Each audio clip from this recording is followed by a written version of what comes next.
اعوذ باللہ من الشیطان الرجیم بسم اللہ الرحمن الرحیم قال اللہ تعالی فی القرآن المجید والفرقان الحمید ان اللہ وملائکتہ یصلون علی النبی یا ایہا الذین آمنوا صلوا علیہ وسلموا تسلیما صلی اللہ علی النبی الأمی وآلہ صلی اللہ علیہ وسلم۔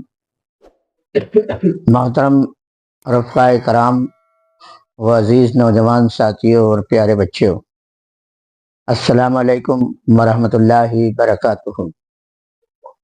ہم سب کے لیے یہ بڑی سعادت کی بات ہے کہ ہم لوگ یہاں پر اللہ کے نبی صلی اللہ علیہ وسلم کے سیرت کے مختلف گوشوں کو سمجھنے اور سمجھانے کے لیے جمع ہوتے رہتے ہیں۔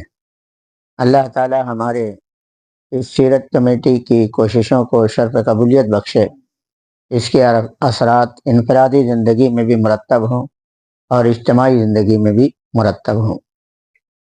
سابقہ میں آپ کے سامنے ہمارے فاضل مقرر محترم نثار احمد دیشمکھ صاحب کے ذریعے سے جنگ بدر کے واقعات تک آپ نے واقعات کو حالات کو سنا تھا۔ آج کا جو ہمارا یہ موقع دستیاب ہے، انشاءاللہ تعالی بعد کے کچھ حالات اور واقعات کو ہم سمجھنے کی کوشش کریں گے۔ سب سے پہلی چیز یہ کہ یہ سن جو ہے عربی اعتبار سے دو ہجری کا ہے، اور جنگ بدر جو واقع ہوئی تھی یہ رمضان المبارک 2 ہجری میں واقع ہوئی۔ یعنی اگر ہم اس کو اس طرح سمجھے کہ ہجری سن میں بھی 90 مہینے میں ہو رہی تھی، مطلب وہ سال کے باقی 3 مہینے باقی تھے 2 ہجری مکمل ہونے کے لیے۔ اور اگر نبی صلی اللہ علیہ وسلم کی عمر مبارک کو ہم سامنے رکھیں تو وہ اعتبار سے آپ کی عمر مبارک اس وقت 55 کے قریب چل رہی تھی، 55 برس کی عمر میں۔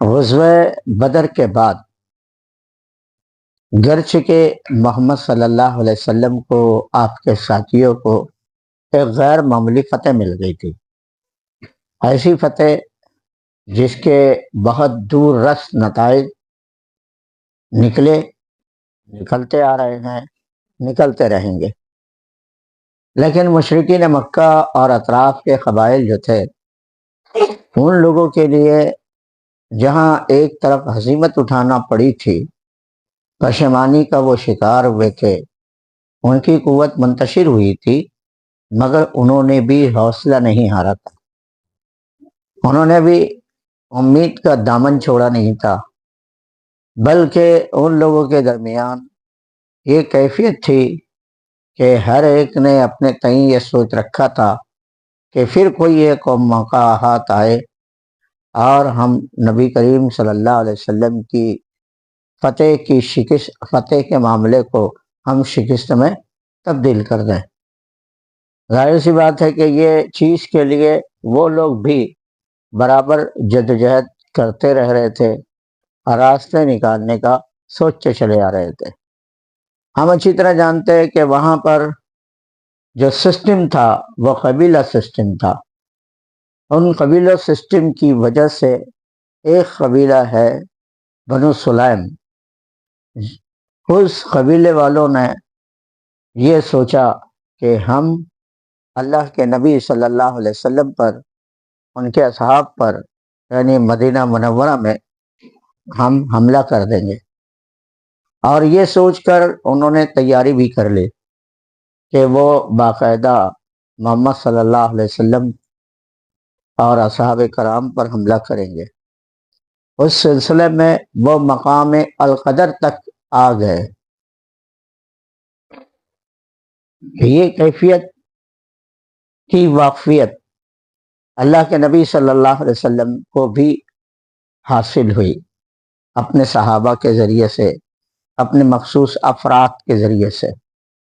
اللہ کے نبی صلی اللہ علیہ وسلم نے مدینہ سے کوچ کیا، اپنے ساتھیوں کو لیا، اور آپ نے یہ خیال کیا کہ انہیں جائیں گے ان کے پاس ان کو بھی ویسا ہی شکست سے دوچار کریں گے جس طرح سے بدر کے معاملے میں مشرکین شکست سے دوچار ہوئے تھے۔ لیکن جب تک نبی کریم صلی اللہ علیہ وسلم پہنچتے، بنو سلیم کے افراد وہاں سے راہ فرار اختیار کر لیے، وہ مکے کی طرف واپس ریٹرن ہو گئے، اپنے مال و اسباب کو چھوڑ کر، اپنے اسلحہ کو چھوڑ کر وہ وہاں سے نکل لیے، مقابلہ نہیں ہوا۔ مگر اس سے جو چیز ابھر کر ملتی ہے ہمارے سمجھنے کے لیے، وہ یہ کہ مشرکین اپنی تدبیر کر رہے تھے، وہ خاموش نہیں بیٹھے تھے۔ دوسری چیز جو ملتی ہے وہ یہ ہے کہ محمد صلی اللہ علیہ وسلم نے بھی اپنے ساتھیوں کو الرٹ رکھا ہوا تھا، حالات سے واقفیت رکھی ہوئی تھی۔ تیسری چیز جو ملتی ہے وہ یہ ملتی ہے کہ وقت، حالات اور واقعات ہمیشہ یکساں نہیں رہتے، بلکہ تدریج کے ساتھ ساتھ چلتے رہتے ہیں، اور کشمکش جو ہے وہ کبھی تھمتی نہیں، بلکہ وہ جاری اور ساری رہتی ہے۔ یہ معاملہ وہاں پر چل رہا تھا۔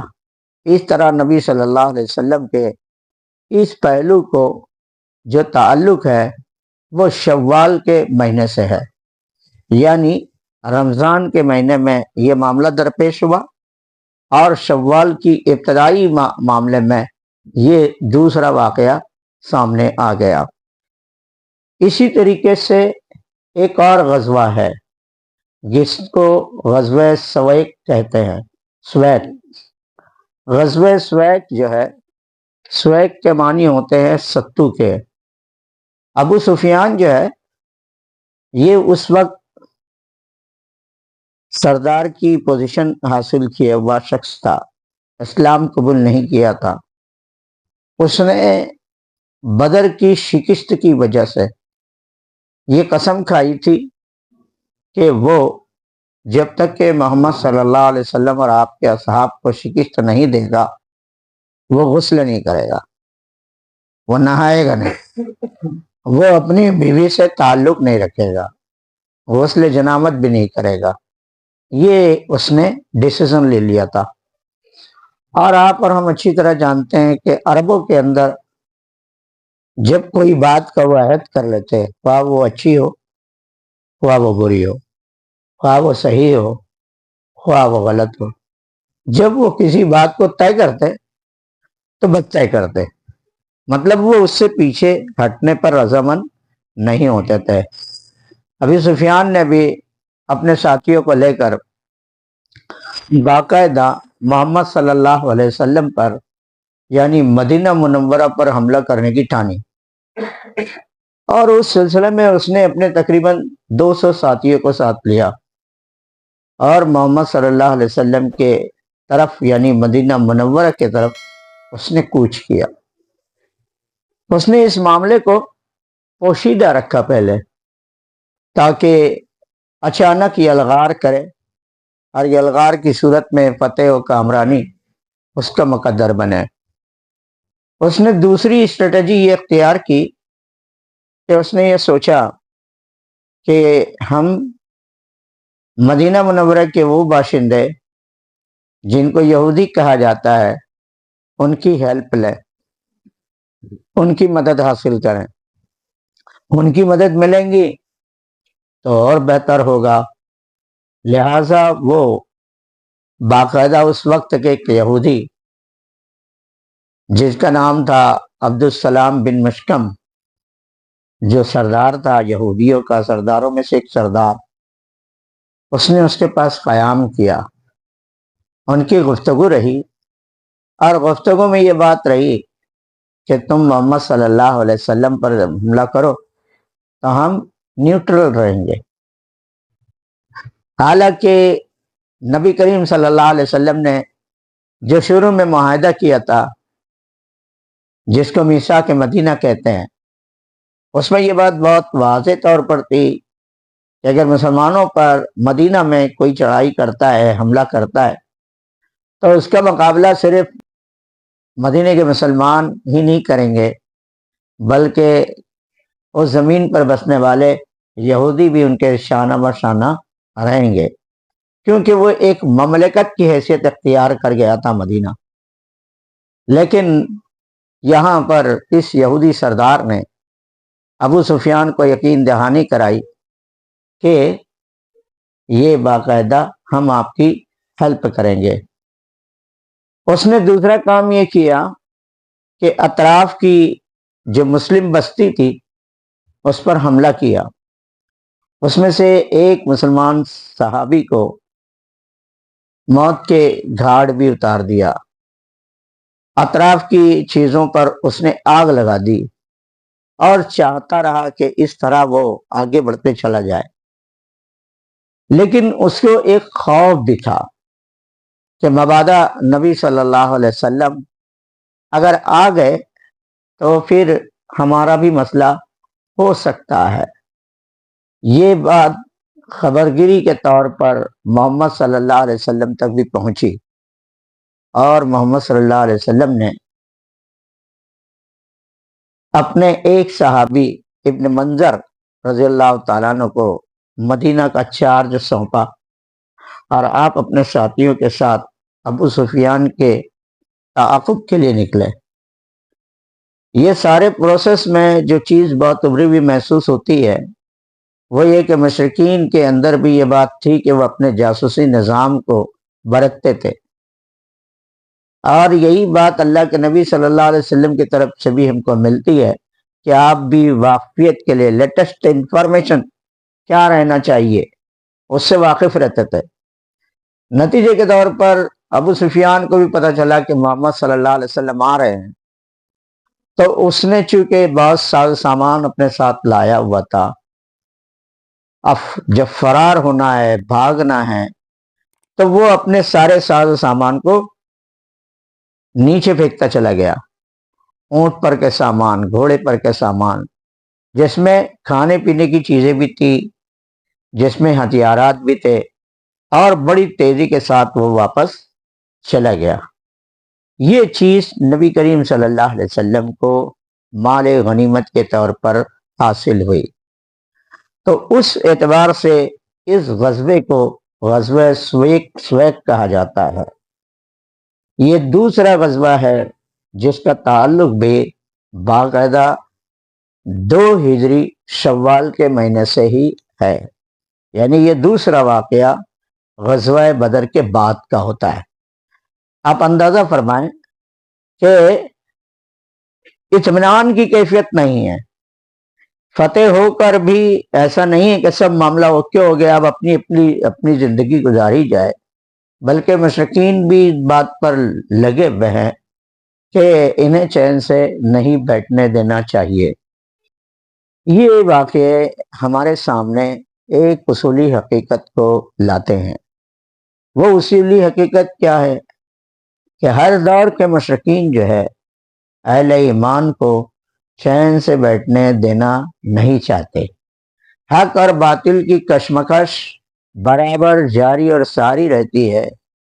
شیطان اپنے مکر فریب کے ذریعے سے مشرکین کے دلوں میں وسوسے پیدا کرتا ہے، ان کو حق کے خلاف کھڑا کرتا ہے اور انہیں ہراساں کرنے کی پوری کوشش کرتا رہتا ہے۔ یہ ساری جدوجہد، یہ ساری کشمکش اپنے اپنے ادوار کے ساتھ جاری اور ساری رہتی ہے۔ نبی صلی اللہ علیہ وسلم کا اسوہ بتا رہا ہے کہ نبی صلی اللہ علیہ وسلم نے اپنے ساتھیوں کو ہر محاذ پر تیار رکھا، ایکٹیو رکھا، مایوسی ان کے قریب نہیں آنے دی، ہر قسم کے اعتبار سے انہیں ہراول دستے کی کیفیت عنایت فرمائی۔ اسی دوران ایک اور واقعہ جو غیر معمولی اثرات ڈالتا ہے وہ رونما ہوا۔ وہ کیا تھا؟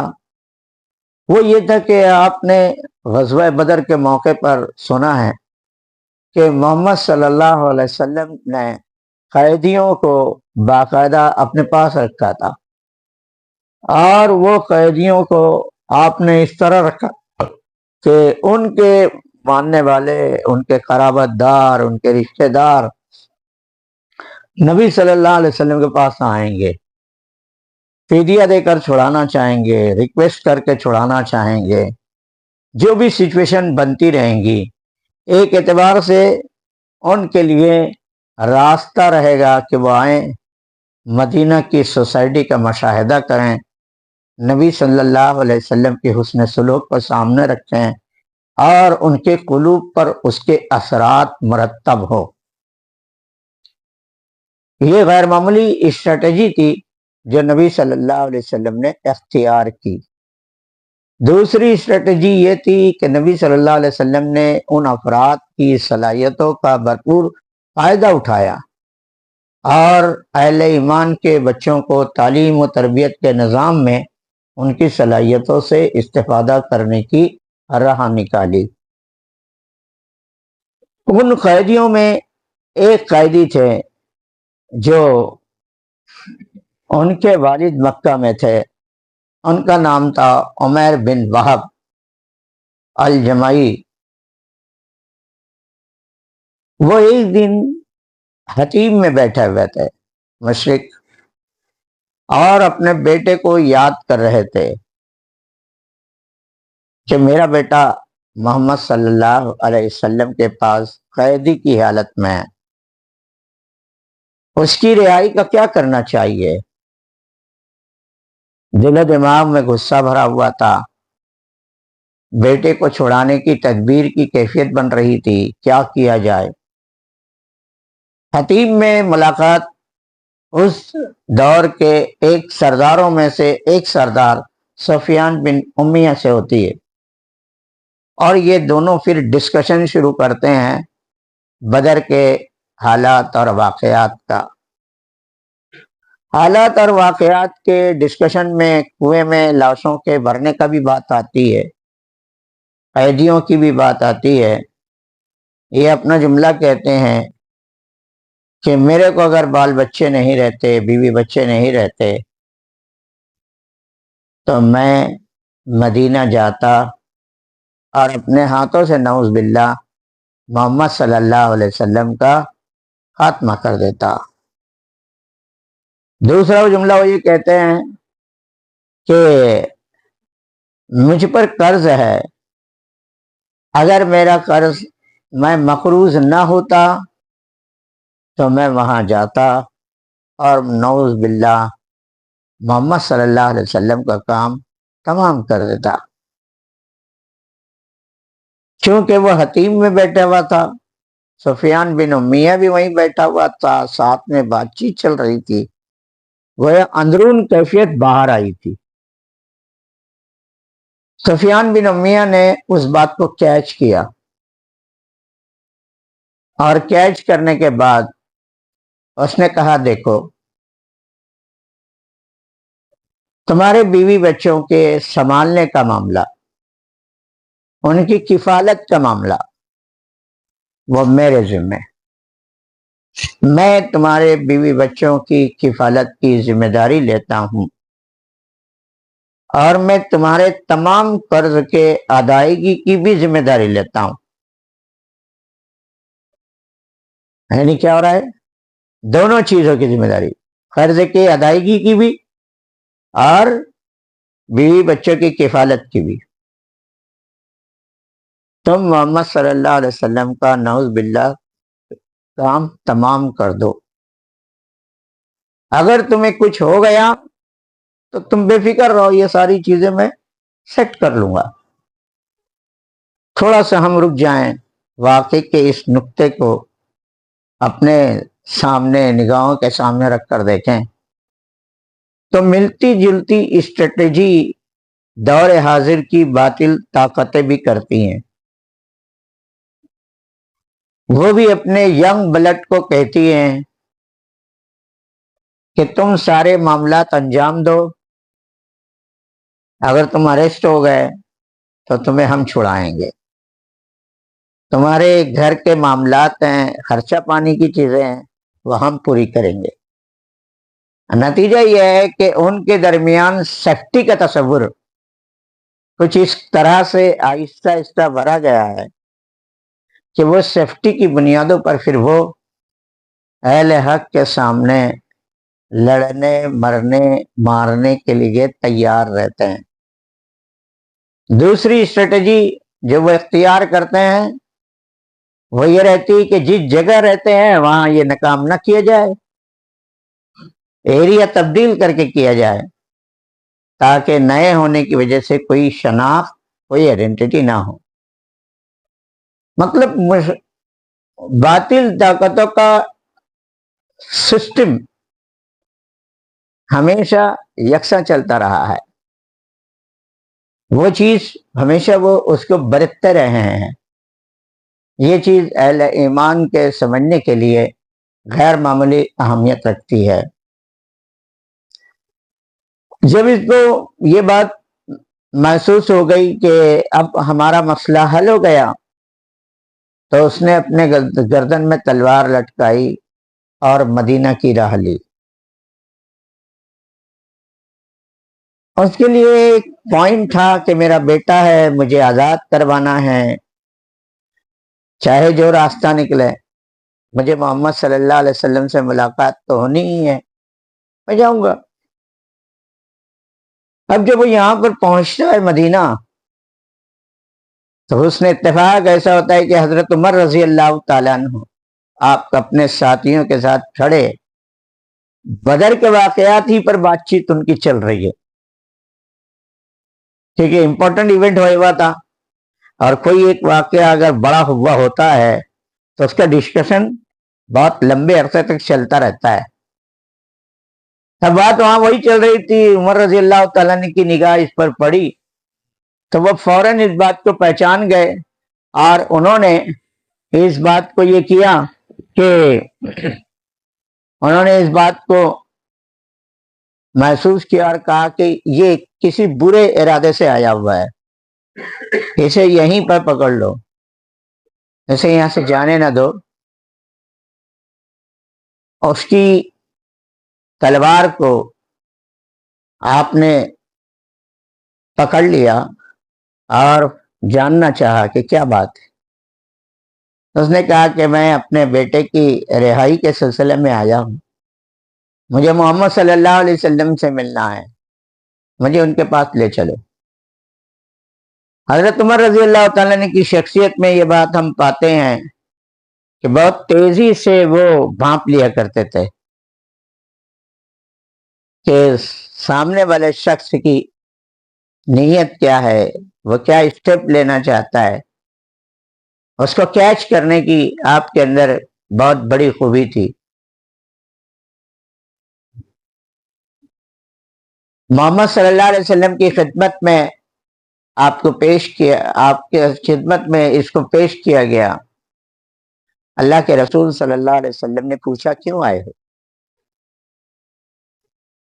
اس نے کہا کہ بیٹے کی رہائی کے معاملے میں آیا ہوں۔ تو محمد صلی اللہ علیہ وسلم نے کہا کہ پھر یہ تلوار کیوں لٹکائی ہے؟ تلوار کا کیا کام؟ کہا یہ تلوار نے تو ہمارا کوئی کام کیا نہیں، کوئی فائدہ ہوا نہیں اس سے، مجھے سچ بولو کیا ہے؟ کیا سچ یہی ہے؟ اللہ کے رسول صلی اللہ علیہ وسلم کہنے لگے، اب تھوڑا سا پیچھے کا سین ذہن میں لائیے، حتیم کا۔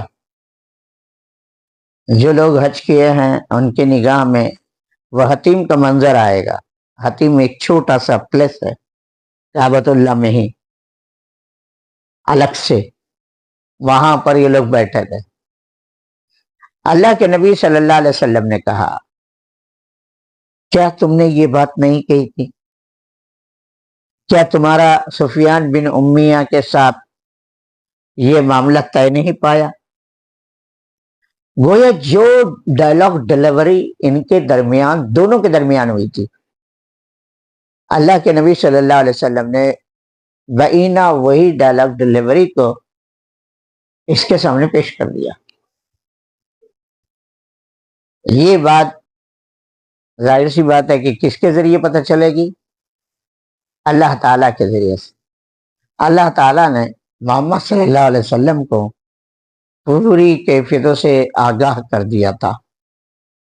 اللہ کے نبی صلی اللہ علیہ وسلم کے معجزات میں سے جو معجزے کی کیفیتیں آتی ہے اس میں سے یہ ایک اہم ایونٹ ہے، اہم واقعہ ہے۔ خصوصی طور پر محمد صلی اللہ علیہ وسلم کو مختلف مواقع پر اللہ تبارک تعالیٰ نے ایسی باتیں، ایسے واقعات، ایسے حالات کی کیفیتیں بیفور بتائی ہیں جس کا انسان گمان بھی نہیں کر سکتا ہے۔ یہ خصوصی نعمت اللہ کے نبی صلی اللہ علیہ وسلم کے ساتھ رہی ہے۔ دنیا میں جتنے انبیاء آتے رہے ہیں، ہر دور کے انبیاءوں کو اللہ تعالیٰ نے مختلف قسم کے معجزات دیے ہیں۔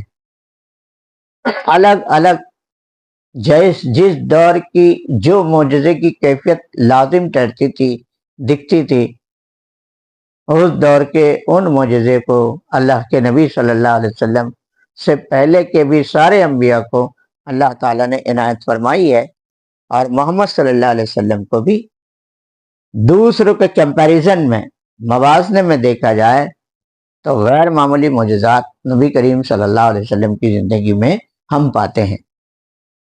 جن لوگوں نے صرف معجزات کی اسٹڈی کی کہ اللہ کے رسول صلی اللہ علیہ وسلم کی زندگی میں معجزات کتنے ہیں، تو انہوں نے اس معجزات کو باقاعدہ جو کاؤنٹ کیا، اس کے تذکرے جو کیے، سیرت کی کتابوں میں جو لکھا، وہ کم و بیش 2000 معجزات آتے ہیں اللہ کے نبی صلی اللہ علیہ وسلم کی زندگی سے میں جو ہوتے رہے ہیں۔ تو یہ شخص جو ہے ایک دم بھونچکا سا رہ گیا کہ یہ ساری باتیں آپ کو معلوم ہو گئی۔ جب معلوم ہو گئی تو وہ قوت کون سی ہے جو اللہ کے رسول کو باخبر کر رہی ہے؟ ایسی بات اللہ کی قوت ہے، اللہ کی طاقت ہے۔ تو وہیں پر اس کا قلب تبدیل ہو گیا، اس کی سوچ اور فکر بدل گئی، اور اس نے وہیں پر اشہد اللہ الہ الا اللہ واشہد ان محمد عبدہ ورسولہ پڑھ لیا، دائرہ اسلام میں داخل ہو گیا۔ اب آپ اندازہ کریں کہ یہاں کی نوعیت کیسی بدلی ہوئی ہے۔ یہ وہ موقع تھا کہ اللہ کے رسول صلی اللہ علیہ وسلم کے پاس پورے افراد ہیں، آپ خود وقت کے فرما رواں بنے ہیں، آپ ذرا سا یہ کہتے کہ ان کو ختم کر دو، ایسا ختم ہو سکتا تھا، لیکن محمد صلی اللہ علیہ وسلم ٹٹ فار ٹیٹ کے لیے نہیں آئے تھے، بلکہ محمد صلی اللہ علیہ وسلم اپنے حسن سلوک کے ذریعے سے انسانوں کے قلوب پر دستک دے کر ان کے قلوب کو اللہ کی طرف ٹرن کرنے کے لیے آئے تھے۔ یہ اللہ کے رسول کی سیرت ہے، یہ اللہ کے رسول کا اسوہ ہے۔ یہی سیرت، یہی اسوہ رہتی دنیا تک کے اہل ایمان کے لیے رہتا ہے کہ وہ کٹر دشمنوں کے ساتھ جب غلبہ پائیں تو اس وقت بھی وہ اپنے حسن سلوک کو پیش کریں۔ عین ممکن ہے کہ ان کے دل کی دنیا تبدیل ہو اور وہ اسلام کے سچے پکے سپاہی اور مجاہد بن جائیں۔ ویسا نہ ہو تو پھر معاملہ دوسرا بنتا ہے۔ اللہ کے نبی صلی اللہ علیہ وسلم نے پھر اس کے بیٹے کو بھی رہائی کا آرڈر دے دیا۔ تصویر یہاں پر ایسی ہے۔ اب تصویر کا دوسرا رخ دیکھیے۔ صفوان بن امیہ کو جس نے پوری یقین دہانی کرائی تھی، چونکہ واقفیت حاصل کرنے کا ذریعہ تو بس کوئی میسنجر آئے گا تو پتہ چلے گا، ورنہ اس نے اپنے مکۃ المکرمہ میں باقاعدہ اس بات کا ڈسکشن کرنا شروع کر دیا تھا کہ اب عنقریب تم ایک نیوز سنو گے۔ مطلب کون سی نیوز؟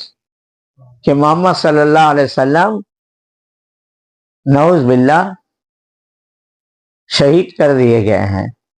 تو وہ لوگوں کو برابر بولتا چلا آتا رہا تھا، مکہ کے اندر لوگوں کے دماغوں میں یہ بات بیٹھتی جا رہی تھی کہ محمد صلی اللہ علیہ وسلم نعوذ باللہ اس دنیا سے ختم ہو چکے ہیں، لیکن بعد میں مکہ کے ایک سوار سے جب اس نے دریافت کیا تو پتہ چلا کہ ارے وہ تو اسلام قبول کر لیا ہے۔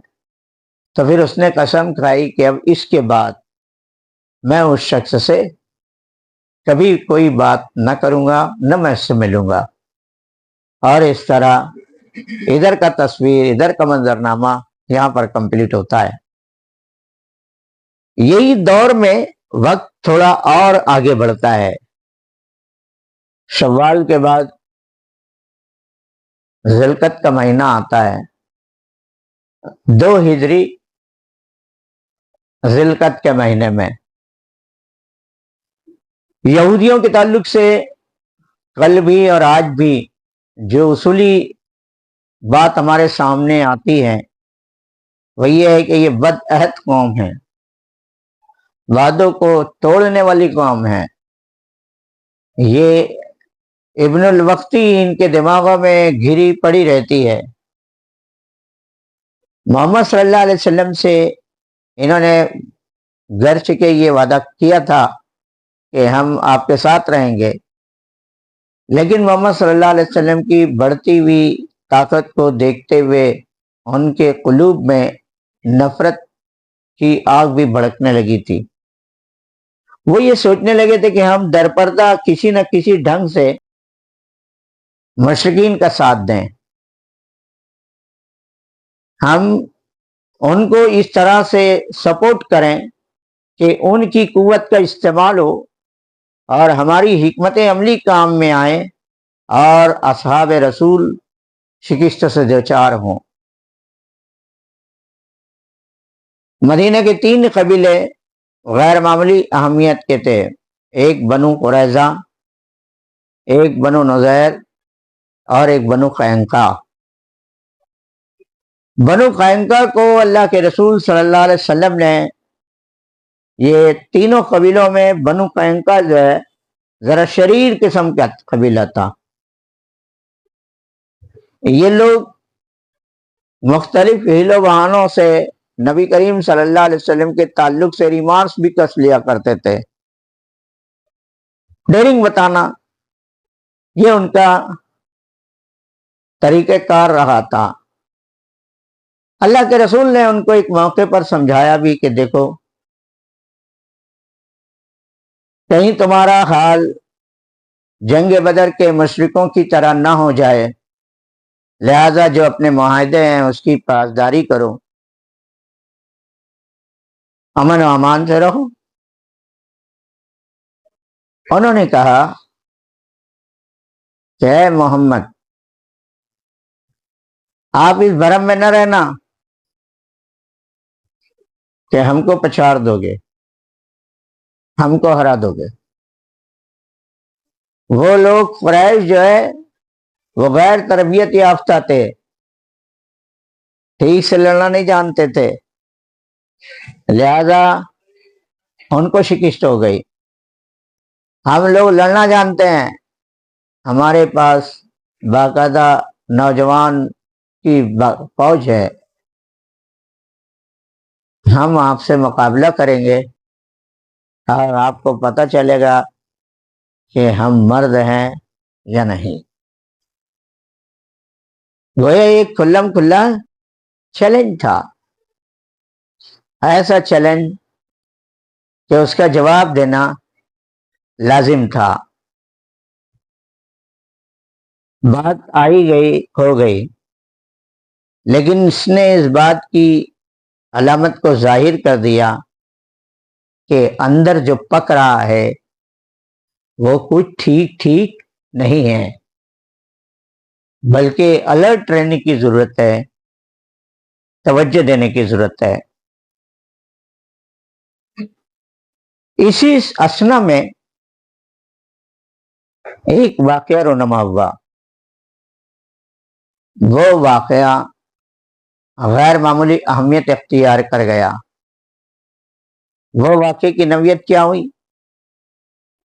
کہ ایک مسلم خاتون بنو قینقاع کے ایریے میں، بازار میں بھی بالخصوص صرافہ میں، جہاں پر کہ سونے چاندی ہیرے جواہرات کی دکانیں لگتی تھی، وہاں پر وہ زیور خریدنے کے لیے گئی۔ یہ بنو قینقاع جو ہے، اس میں سونار، لوہار اور کارپینٹرز، اس قسم کے افراد کی تعداد زیادہ تھی یہ فیلڈ کے۔ تو سوناروں کی تعداد تھی، سوناروں کا باقاعدہ ایک مارکیٹ تھا، جسے ہم صرافہ لفظ سے سمجھتے ہیں، جانتے ہیں۔ ان لوگوں میں شرارت بھری ہوئی تھی، ان کے اندر خواتین کے احترام کی نوعیت نہیں تھی۔ جو دکان کا مالک تھا اور جو دوسرے وہاں پر افراد تھے، وہ اب چونکہ وہ پورا اطراف کا ایریا کون سا ہے؟ یہودیوں کا ہے، تو وہاں پر اس خاتون کے لباس کے پچھلے حصے پر اس نے کچھ پتھر کنکر سا باندھ دیا۔ وہ چونکہ حجاب میں تھی، اب جب وہ باندھ دیا اور بیٹھی، اور جب اس کے بعد وہ کھڑی ہوئی، تو کھڑی ہونے کے بعد اس کا حجاب اتر گیا، بے حجابی کی کیفیت ہو گئی۔ اور آپ پر ہم جانتے ہیں کہ جب لیڈیز کو اچانک اس کا حجاب ہٹ جائے یا پلو گر جائے اور اچانک ہو، تو اس کی کیفیت عجیب ہو جاتی ہے۔ وہ خاتون آن دی اسپاٹ بہت ڈسٹرب ہو گئی۔ سونے پر سہاگا یہ ہوا کہ انہوں نے باقاعدہ ہنسنا شروع کر دیا۔ جو نوجوان وہاں پر جمع تھے، گویا اس کا مذاق اڑانا شروع کر دیا۔ یہ چیز اور تھوڑی سی بڑھ گئی۔ وہاں پر یہ کیفیت کو دیکھ کر ایک مسلم نوجوان، جس نے یہ سارے منظر کو دیکھا، اس کی حمیت جاگ اٹھی اور اس نے اس سونار پر حملہ کر دیا، اور حملہ کرنے کے بعد باقاعدہ اس کو ختم کر دیا۔ یہ ایونٹ بہت تیزی کے ساتھ رونما ہوا۔ اللہ کے نبی صلی اللہ علیہ وسلم کے پاس پھر یہ پورا سارا معاملہ پہنچا۔ ان لوگوں نے بھی اس کو ختم کر دیا، اس مسلم نوجوان کو۔ نبی صلی اللہ علیہ وسلم کے پاس جب یہ سب بات پہنچی، تو نبی صلی اللہ علیہ وسلم نے کہا کہ تمہیں قصاص دینا ہوگا، بدلہ، نہیں تو خون بہا۔ لیکن ان لوگوں کے درمیان چونکہ ایک اندرون طور پر ایک گھمنڈ کی کیفیت، اپنے آپ کے برتر ہونے کی کیفیت تھی، لہذا انہوں نے کیا کیا کہ ہم یہ سب کچھ نہیں کریں گے، جو کرنا ہے کر لو۔ آپ دیکھیں کہ خاتون کی عزت سے کھلواڑ کرنا، طنز تشنیع کرنا، ہنسی اور ٹھٹا اڑانا، مسلمانوں کو تکلیف پہنچانے کا کوئی بھی حربہ جانے نہ دینا، سب کا استعمال کرنا، یہ چیز اس وقت تھی، اس وقت بھی ہے۔ اس وقت بھی غیرت داؤ پر لگتی تھی، اس وقت بھی غیرت داؤ پر لگتی ہے۔ نبی کریم صلی اللہ علیہ وسلم نے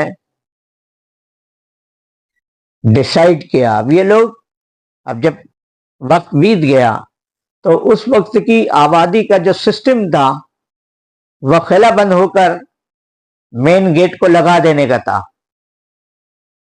اور پوری آبادی جو ہے وہ محفوظ ہو جاتی تھی۔ نبی کریم صلی اللہ علیہ وسلم نے جب ان سے مطالبہ کیا تو یہ لوگ سب اندر مقید ہو گئے، اندر ہی اندر ہو گئے، اب گیٹ اندر سے کھولنا نہیں ہے۔ نبی صلی اللہ علیہ وسلم نے محاصرہ کروایا کہ اب چلے دیکھتے ہیں کتنے دن یہ لوگ رہتے ہیں، کتنے دن سب سیٹلمنٹ چلتا ہے۔ اس طرح 15 دن بیت گئے۔ جب 15 دن تک یہ محاصرے کی کیفیت ہے، اب آپ اندازہ کیجئے کہ 15 دن کی یہ کیفیت میں اندر کے لوگ باہر نہیں آئیں گے، مطلب روزگار ڈسٹرب ہوا، اندر کے لوگ کسی قسم کی بات چیت نہیں کر پائیں گے تو ان کا ڈسٹرب ہو۔ ادھر کے جو دو قبیلت ہے، بنو قریظہ اور بنو نذیر، یہ لوگ بھی عملاً سپورٹ نہیں دے سکتے، اس لیے کہ محمد صلی اللہ علیہ وسلم کے ساتھ معاہدے کی کیفیت میں یہ ہوا تھا کہ جب بھی کوئی ایسا تنازع یا معاملہ آئے گا تو محمد صلی اللہ علیہ وسلم کے سامنے پیش ہوگا اور وہ جو ڈیسیزن لیں گے اس ڈیسیزن کو اوبے کرنا ہوگا۔ وہ لوگ بھی اسٹریٹجی کے طور پر بے بسی کی کیفیت میں آ گئے تھے۔ البتہ اس موقع سے جب محمد صلی اللہ علیہ وسلم کا رخ بالکل واضح تھا تو اس واضح رخ کو دیکھتے ہوئے عبداللہ ابن ابی جو قبیلہ خزرج سے تعلق رکھتا تھا، منافق تھا، اسلام قبول کر لیا تھا لیکن عملاً منافق تھا اور یہودیوں سے اپنا تعلق فرینڈ سرکل کا رکھتا تھا، اس نے باقاعدہ محمد صلی اللہ علیہ وسلم کو کہا کہ ان کے ساتھ نرمی کا معاملہ کیجیے، ان کے ساتھ عفو درگزر کا معاملہ کیجیے، ان کو چھوڑ دیجیے۔ محمد صلی اللہ علیہ وسلم نے شروع میں 2 موقع سے اپنی گردن پھیر دی، مطلب وہ چیز آپ کو ایکسپٹ نہیں تھی۔ لاسٹ بات پھر جس پر اللہ کے رسول نے اپنی بات رکھی وہ یہ کہ بنو قریظہ بنو قینقاع جو ہے اب یہاں نہیں رہیں گے، انہوں نے غداری کی ہے اور اس غداری کا انجام یہی ہے کہ وہ یہاں نہ رہے۔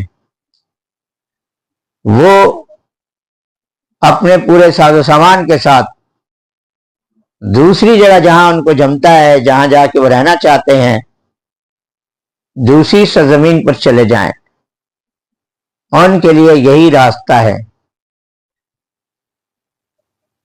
لاسٹ ڈیسیزن یہی ہوا اور اس طرح یہودیوں کا وہ قبیلہ ملک شام کی طرف چلا گیا۔ آپ دیکھیے رسول صلی اللہ علیہ وسلم کو آئے ہوئے کتنے سال ہوئے ہیں؟ 2 سال، وہ بھی مکمل نہیں، شوال کا مہینہ چل رہا ہے، اس کے بعد ذی القعدہ آیا ہے، تو یہ اتنی کم وقت میں اللہ کے رسول صلی اللہ علیہ وسلم نے اپنی زمین پر جو قوت حاصل کی، افراد جو آپ کے ساتھ آئے وہ کچھ اس قسم کی بنتی چلی گئی کہ آپ کا کہا ہوا لفظ آرڈر بنا اور اس کو اوبے کرنا لوگوں کے لیے لازم ٹھہرا۔ اس طرح نبی کریم صلی اللہ علیہ وسلم کی سیرت کا یہ باب یہاں پر ختم ہوتا ہے۔ 2 ہجری کے واقعات میں اور بھی باتیں ہیں، ہم انشاءاللہ تعالی آئندہ کسی موقع پر سمجھنے کی کوشش کریں گے۔ وآخر دعوانا ان الحمدللہ رب العالمین۔